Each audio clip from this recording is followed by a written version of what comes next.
Friends, मैं हूँ CA Divya Bansal और आज मैं आपके सामने ये टॉपिक लेके आई हूँ कि किस तरह से आपको जीएसटी ऑडिट रिपोर्ट फॉर्मेट को फिल करना है। जैसा कि आपको पता होगा कि 13 सितंबर को फॉर्मेट रिलीज किया गया है नोटिफिकेशन नंबर 49/2018 में। इसमें बताया गया है कि किस तरह से आपकी जीएसटी ऑडिट रिपोर्ट जाएगी और साथ ही कैसे आपकी रिकंसिलिएशंस बनेंगी। बट इसको डिस्कस करने से पहले दोस्तों, अगर अभी तक आपने मेरे चैनल को सब्सक्राइब नहीं किया है तो प्लीज आप मेरे चैनल टैक्स विदाउट टीयर्स को सब्सक्राइब कीजिए। साथ ही बने बेल आइकन पे क्लिक कीजिए ताकि आपको रेगुलर अपलोड्स के बारे में नोटिफिकेशन आ जाए। इसके साथ साथ आप मुझे फेसबुक, लिंक्डइन और ट्विटर पे फॉलो कर सकते हैं, जहां पे आपको रेगुलर जीएसटी अपडेट्स मिलेंगे। अब हम आज के टॉपिक को डिस्कस करते हैं, यानी जीएसटी ऑडिट रिपोर्ट कैसे जाएगी और किस तरह से रिकंसिलिएशंस बनेंगी। बट इससे पहले कुछ ऐसे पॉइंट्स हैं जो हमें पता होने चाहिए। पहला पॉइंट कि जीएसटी ऑडिट करना किस ड्यूरेशन के लिए है। क्योंकि जीएसटी हमारा 1 जुलाई से इम्प्लीमेंट हुआ था, तो हमें 1 जुलाई 2017 से 31 मार्च 2018 तक ऑडिट करना है। दूसरी चीज, जो आपकी रिकंसिलिएशंस बनेंगी वो ब्रांच वाइज यानी रजिस्ट्रेशन वाइज बनेगी, जीएसटी आईएन वाइज बनेंगी। तीसरी चीज, ये जो आपका जीएसटी ऑडिट कंप्लीट होगा ये कब होगा, जब आपका ऑडिट हो जाएगा फाइनेंशियल स्टेटमेंट्स का और आपने एनुअल रिटर्न भी प्रिपेयर कर ली होगी। क्योंकि अगर आप देखोगे पूरे फॉर्मेट में तो डिफरेंस जो मांगा गया है ना फिगर्स का, वो मांगा गया है एनुअल फाइनेंशियल स्टेटमेंट्स जो ऑडिट हो गई है उनका, और एनुअल रिटर्न में जो डिफरेंसेस हैं उनके फिगर्स में, उन डिफरेंसेस को रिकंसाइल किया गया है ऑडिट रिपोर्ट में। अब इस ऑडिट रिपोर्ट के यानी फॉर्म नंबर 9C के दो पार्ट्स हैं, part A and part B. Part A जो है वो मेनली रिकंसिलिएशन से डील कर रहा है और पार्ट बी जो है वो आपका सर्टिफिकेशन से डील कर रहा है। सर्टिफिकेशन में भी आपके दो पार्ट्स आ जाते हैं, जहां पे वो बोलता है कि अगर आप यानी ऑडिटर ने ही रिकंसिलिएशन भी बनाई है और ऑडिटर ने जो ऑडिट किया है ये दोनों पर्सन सेम है, तो आप सर्टिफिकेशन पॉइंट 1 में फॉल करोगे। अगर ये दोनों पर्सन अलग है यानी रिकंसिलिएशन किसी और ने बनाई है और सर्टिफिकेशन कोई और कर रहा है, यानी सर्टिफिकेशन ऑडिटर कर रहा है और रिकंसिलिएशन क्लाइंट ने किसी और से करवा ली थी, तो आप सर्टिफिकेशन के पॉइंट 2 में फॉल करेंगे। इस तरह से आपकी रिपोर्ट जाएगी। अब आइए डिस्कस करते हैं हम पहले पार्ट ए को। पार्ट ए जो है वो है रिकंसिलिएशन स्टेटमेंट। इसके अंदर पॉइंट 1 आता है जो है बेसिक डिटेल्स का, कि आपका नाम क्या है, आपका ट्रेड नेम क्या है, आपका लीगल नेम क्या है, आपका जीएसटी नंबर क्या है और क्या आप लायबल हो जीएसटी ऑडिट को लेके।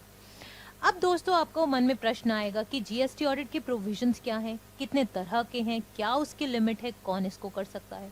तो इसके लिए आप मेरी पहले बनाई गई वीडियो जीएसटी ऑडिट के प्रोविजंस के रिस्पेक्ट में आप देख सकते हैं, जहां पे मैंने इन डिटेल ये बताया है कौन कर सकता है ऑडिट, कैसे कर सकता है, क्या क्या कर सकता है।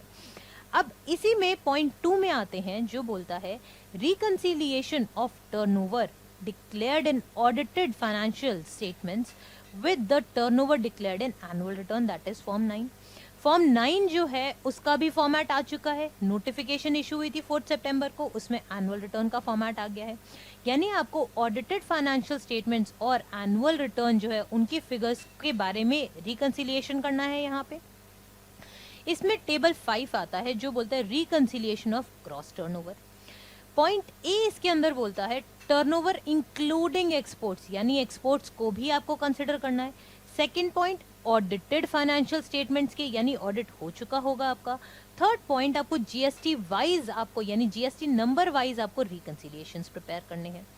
फिर आता है B point unbilled revenue at the beginning of financial year, और साथ ही अगर इसके देखते हैं आप एच पॉइंट आता है unbilled revenue at the end of financial year. अब क्वेश्चन आता है कि अनबिल्ड रेवेन्यू है क्या। अनबिल्ड रेवेन्यू वो रेवेन्यू है जो आपने बिल तो नहीं किया है पर आप उसको लेने के हकदार हो। फॉर एग्जाम्पल से सपोज अगर हम देखते हैं कि 1 अप्रैल 2017 को मेरा अनबिल्ड रेवेन्यू जो था वो था 10 करोड़ का, बट 31 मार्च 2018 को अनबिल्ड रेवेन्यू हो गया 6 करोड़ का। तो जो नेट डिफरेंस है जो 4 करोड़ का इस फाइनेंशियल ईयर में आपने लिया है वो यहाँ पे कंसिडर किया जाएगा। नेक्स्ट पॉइंट आता है अनएडजस्टेड एडवांसेस का, यानी पॉइंट सी और पॉइंट आई जो है वो आपके अनएडजस्टेड एडवांसेस को डील करता है eight the beginning of financial year and at the end of the financial year. GST में कॉन्सेप्ट था कि जो भी आप एडवांसेस रिसीव करोगे वो आपका टैक्सेबल होगा। इन केस आपने सर्विसेज सप्लाई करी हैं तो किसी भी तरह का आपको जो एडवांस मिला है वो तो टैक्सेबल होगा ही होगा जीएसटी में, बट गुड्स के केस में सिचुएशन थोड़ी सी डिफरेंट है। जब जीएसटी आया था तब गुड्स के लिए भी सेम प्रोविजन था कि अगर आपने एडवांस रिसीव किया तो वो टैक्सेबल होगा, बट पहली नोटिफिकेशन आई हमारी 13 अक्टूबर को 2017 और दूसरी नोटिफिकेशन आई 15 नवंबर 2017, जिसके बाद ये कंप्लीटली खत्म हो गया। यानी अगर गुड्स के केस में आपने एडवांस रिसीव किया है तो आपको उस पर टैक्स पे नहीं करना होगा, ये बात आ गई थी। तो अब आपको यहाँ क्या देखना होगा कि अगर आपने 13 अक्टूबर या 15 नवंबर से पहले किसी भी तरह का एडवांस रिसीव किया है इन रेस्पेक्ट ऑफ गुड्स तो उस पे जीएसटी गया है कि नहीं गया है, ये वाला आपका एक चेक पॉइंट हो सकता है इसमें। फिर आता है point number D, deemed supply under schedule 1। Schedule 1 क्या कहता है? शेड्यूल 1 कहता है वो सारी ट्रांजैक्शंस जो आपने विदाउट कंसिडरेशन करी है उनको भी हम सप्लाई मानेंगे। जैसे कि आपने रिलेटेड पार्टी ट्रांजैक्शन करी है, किसी भी तरह की ट्रांजैक्शन जो आपके एजेंट प्रिंसिपल के बीच में होती है, इस तरह की और भी बहुत सारे ट्रांजैक्शन उसमें स्पेसिफाइड है, उन सभी के जो भी अमाउंट है वो आपको एड बैक करने हैं। फिर आता है ई point, credit notes issued after the end of financial year but reflected in the annual return. Suppose करो 31 मार्च के बाद आपने कोई क्रेडिट नोट इशू किया है, अब इशू किया है आपने 31 मार्च 2018 के बाद, आपने एनुअल रिटर्न में तो कंसिडर कर लिया है उसको, तो वो वाली डिटेल्स आप यहाँ पे भी मेंशन करेंगे। फिर आता है ट्रेड डिस्काउंट्स, यानी ट्रेड डिस्काउंट जो आपने अकाउंट फॉर किए हैं अपनी फाइनेंशियल स्टेटमेंट में बट वो एलिजिबल नहीं है as per GST. Sub section 3 of section 15 जो है मेनली ट्रेड डिस्काउंट्स पे ही बात करता है, यानी डिस्काउंट्स किस तरह से कब वैल्यूएशन में ऐड होंगे कब नहीं होंगे। अगर आपका डिस्काउंट टर्म्स पहले से अग्रीड थे तो आप उस डिस्काउंट वाले फिगर पे आप जीएसटी नहीं पे करोगे, बट अगर आपने डिस्काउंट पास ऑन कर दिया बट वो आपके अग्रीमेंट में था और साथ ही आपके जो रिसिपिएंट है उन्होंने उतने अमाउंट पे आईटीसी रिवर्स कर दिया, तब भी आपको जीएसटी देने की जरूरत नहीं है। बट इन सिचुएशन के अलावा किसी भी सिनेरियो में अगर आप डिस्काउंट देते हो तो उस डिस्काउंट फिगर पे भी जीएसटी लगेगा, तो वही सेम फिगर आपकी पॉइंट एफ में आएगी। फिर जी पॉइंट क्या कहता है? टर्नओवर ऑफ फर्स्ट क्वार्टर, यानी अप्रैल 17 से जून 17 जिसमें जीएसटी एप्लीकेबल ही नहीं था, जिसमें पुराने लॉज एप्लीकेबल थे, वो वाला टर्नओवर लेस होगा। एच और आई पॉइंट हम ऑलरेडी डिस्कस कर चुके हैं। जे पॉइंट बोलता है credit notes which are not permissible under GST. अब क्रेडिट नोट्स का सेक्शन आता है सेक्शन नंबर 34 पहले क्या बोलता था कि आप एक टैक्स इनवॉइस के रिस्पेक्ट में सिर्फ एक ही क्रेडिट नोट इशू कर पाओगे, यानी क्रेडिट नोट आपका ट्रेसेबल होना चाहिए with each and every tax invoice. But after amendment in GST act कहा गया कि एक क्रेडिट नोट आपके मल्टीपल टैक्स इनवॉइसेस के रिस्पेक्ट में भी हो सकता है। तो इस तरह की और जो भी रिस्ट्रिक्शंस हैं वो आपको सेक्शन 34 में चेक करना होगा और अकॉर्डिंगली फिगर डालना होगा यहाँ पे। फिर पॉइंट आता है adjustment on account of supply of goods by SEZ to DTA, यानी एसईजेड जो हमारा जीरो रेटेड सप्लाईज के अंदर आता है, अगर उसने किसी डीटीए यानी डोमेस्टिक टैरिफ एरिया में किसी भी तरह का सप्लाई किया है और डीटीए ने accordingly bill of entry file करी है तो वो वाली डिटेल आपके यहाँ आ जाएंगी। फिर आता है turnover for the period under composition scheme, यानी जिस दिन जीएसटी आया था, सपोज आपने ऑप्ट कर लिया था, अब आपने कॉम्पोजिशन स्कीम में ऑप्ट किया बट कुछ समय बाद आपको लगा या तो मेरा टर्नओवर एक्सीड हो गया या मुझे लगा कि कंप्लायंसेस नॉर्मल स्कीम में ज़्यादा ठीक है, वहाँ पे मुझे इनपुट भी मिल रहा है एक्सेट्रा, इस तरह के रीज़न के कारण आपने कॉम्पोजिशन स्कीम से ऑप्ट आउट कर दिया। सो जितने ड्यूरेशन के लिए आप कॉम्पोजिशन स्कीम में थे और उसका जो टर्नओवर था वो आपको यहाँ पे रिड्यूस करना होगा। फिर एम पॉइंट बोलता है adjustments in turnover under section 15 and rules there under, यानी ये क्या बोलता है कि सेक्शन 15 जो है हमारा वैल्यूएशन का है और उसके रिस्पेक्ट में हमारे पास काफ़ी सारे रूल्स भी हैं। अब अगर आप सपोज कीजिए जैसे इंसिडेंटल एक्सपेंसेस है, हमारी कॉन्ट्रैक्टर से बात हो रखी है कि सप्लायर ही सारे चार्जेस बियर करेगा और अकॉर्डिंगली हमें बिल करेगा, बट कुछ ऐसी सर्कमस्टांसेस हुई जहां रिसिपिएंट को कुछ एडिशनल चीज़ प्रोवाइड करानी पड़ी सप्लायर को, तो वो जो इंसिडेंटल एक्सपेंसेस है वो वैल्यू एड बैक होगी एज पर सेक्शन 15। ठीक है, वो जो वैल्यूएशन डिफरेंसेस है वो सारे प्लस या माइनस होंगे अकॉर्डिंगली।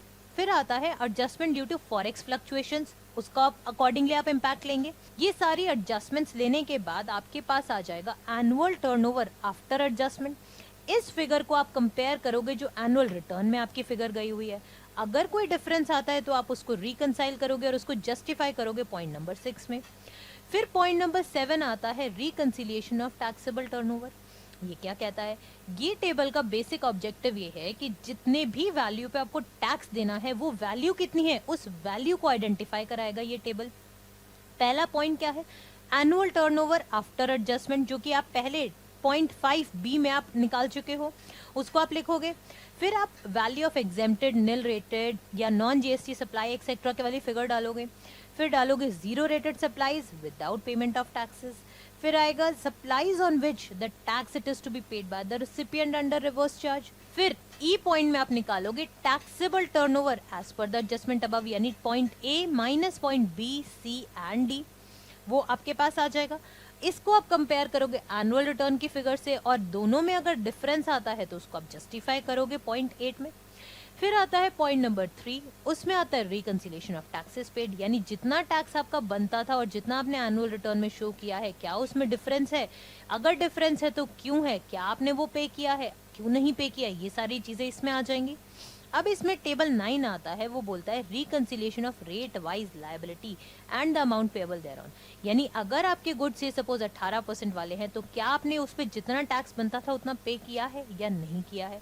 तो आप इसमें अगर देखोगे टेबल में तो वो आपको अलग अलग रेट्स को स्पेसिफाई कर रहा है, वही रेट्स को रिवर्स चार्ज में भी स्पेसिफाई कर रहा है, और वो आपसे पूछ रहा है कि कितनी आपकी वैल्यू थी, टैक्सेबल वैल्यू उस पर्टिकुलर स्लैब रेट वाले गुड्स की, कितना उस पर आपका टैक्सेस बनता था, आपने क्या वो पे किया है या नहीं पे किया है।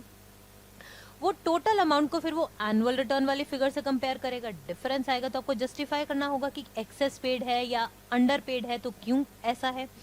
फिर आता है पॉइंट नंबर 11। पॉइंट 11 बोलता है additional amount payable but not paid due to reason specified in above table, that is table number 6, 8 and 10, यानी अगर आपको कोई और टैक्स पे करना है या और टैक्सेस आपके बनते थे जो आपको पे करने थे, तो वो जितने भी होंगे वो आप पे करोगे अकॉर्डिंगली, स्लैब्स आप बताओगे, यहाँ पे स्पेसिफाई करोगे। फिर बहुत इंपॉर्टेंट पॉइंट आता है, यानी point number 4, that is reconciliation of input tax credit. अब input tax credit forms a heart and soul of GST, यानी जीएसटी में इनपुट के अलावा कुछ भी नहीं है। अगर आपने सही इनपुट नहीं क्लेम किया है, ज्यादा क्लेम कर लिया, तो गवर्नमेंट का रेवेन्यू इम्पैक्ट होगा, और अगर आपने कम क्लेम कर लिया तो आपको टैक्स ज्यादा पे करना पड़ जाएगा, क्योंकि आप सेट ऑफ नहीं कर पाओगे उतने अमाउंट से। तो हमारे लिए ये बहुत जरूरी है कि हम सही अमाउंट का इनपुट क्लेम करें, ना ज्यादा ना कम। और दोस्तों ये भी चीज ध्यान रखने वाली बात है कि इनपुट टैक्स क्रेडिट आपने ज्यादा लिया है, कम लिया है या मिसमैच है, इसके रिस्पेक्ट में बहुत सारे नोटिस आ रहे हैं। ये किस तरह के नोटिस हैं, कितने प्रकार के नोटिस हैं, ये सब आप हमारी एक सेपरेट वीडियो जो है जीएसटी नोटिस के ऊपर आप उसमें देख सकते हैं। अब इस टॉपिक में यानी आईटीसी में आपको क्या क्या रिकंसाइल करना है। टॉपिक 12 आता है reconciliation of net input tax credit. इसमें आप पहले बताओगे कि आईटीसी अवेल जो किया है आपने एज पर फाइनेंशियल स्टेटमेंट, ये भी आपका जीएसटी नंबर वाइज होगा, यानी पर रजिस्ट्रेशन वाइज आपको रिकंसिलिएशन बनानी है। फिर आप इसमें क्या लिखोगे, क्या ऐड करोगे, वो होगा ITC booked in earlier financial year and claimed in current financial year, यानी पिछले साल का क्रेडिट आप इस साल में क्लेम कर रहे हो। इसमें आप ट्रांजिशनल क्रेडिट की बात कर सकते हो आराम से। फिर आप लेस करोगे ITC booked in current financial year to be claimed in the subsequent financial year. ये कब हो सकता है? अगर आप सेक्शन 16 सब सेक्शन 2 की कंडीशन देखते हो तो उसमें कहा गया है जब तक आपको गुड्स रिसीव नहीं होते, बिल रिसीव नहीं होते, टैक्स पे नहीं होता, आपकी रिटर्न फाइल नहीं होती, आप क्लेम नहीं कर सकते हो।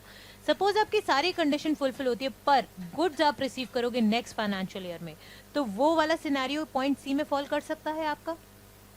फिर आता है पॉइंट डी। पॉइंट डी क्या कहता है? ITC availed as per the audited financial statement.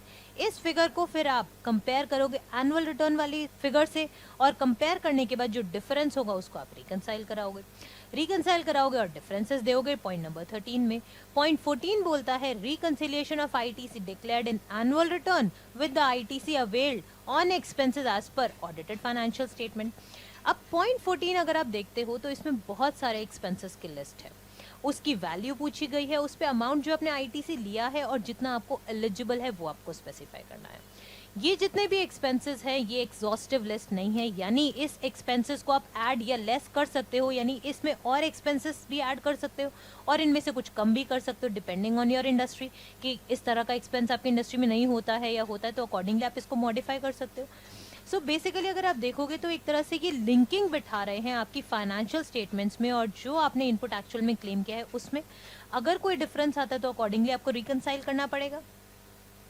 फिर आपके पास आता है पॉइंट नंबर 16, वो बोलता है टैक्स पेएबल ऑन अनरिकंसाइल्ड डिफरेंसेस। अगर आपका टैक्स बनता था एक बेस पर आपने पे किया है खाली 80,000, तो जो डिफरेंस है वो आपको पे करना होगा, वही आपको स्पेसिफाई भी करना होगा।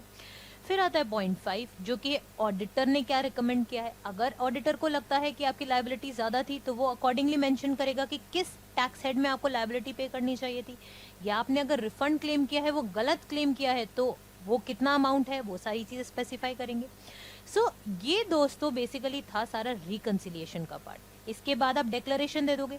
इसके बाद आता है सर्टिफिकेशन वाला पोर्शन, जहां पे अगर ऑडिटर ने ही रिकंसिलिएशन स्टेटमेंट बनाई है तो वो पॉइंट 1 वाली सर्टिफिकेशन देगा, लेकिन अगर ऑडिटर और जिस पर्सन ने रिकंसिलिएशन बनाई है वो दोनों अलग हैं तो वो पॉइंट 2 में सर्टिफिकेशन देगा।